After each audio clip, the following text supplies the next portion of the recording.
Niye Ronaldo Dünya Kubokunu kazandıktan sonra Messi'nin geyindiği xüsusi geyimi geyindi? Bəziləri elə bilir ki, Cristiano Messi'dən nəsə kopyalayır. Eləsə gəlin işin əsas mərkəzinə baxaq. Videonu bəyənməyi unutma. Dünən gecə Ronaldo meydanda rəsmən ovçu rejimindədir. 2 gol, oyun adamı mükafatı və Əl Nəsr yenidən zirvədə. Qələbəni qeyd edən zaman Ronaldoya o məşhur Səudiyyə geyimi təqdim olundu. Bəli, Messi'nin Qətərdə geyindiyi işdə bənzəyirdi, amma məna tamamilə başqadır. Xeytirlər dərhal klaviatur arxasına keçib Ronaldo Messi'ni təqlid edir yazmağa başladılar. Amma reallik budur ki, Ronaldo orada nə Messi'ni, nə də Argentinanın qələbəsini düşünmürdü.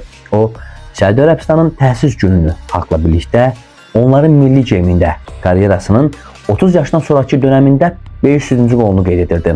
Əziz dostlar, bu təqlid deyil, yaşadığı ölkənin mədəniyyətinə və tarixinə göstərilən ali hörmətdir. Kralın hər hərəkətində bir məna axtaranlar bu dəfə də ofsayda düşdünüz.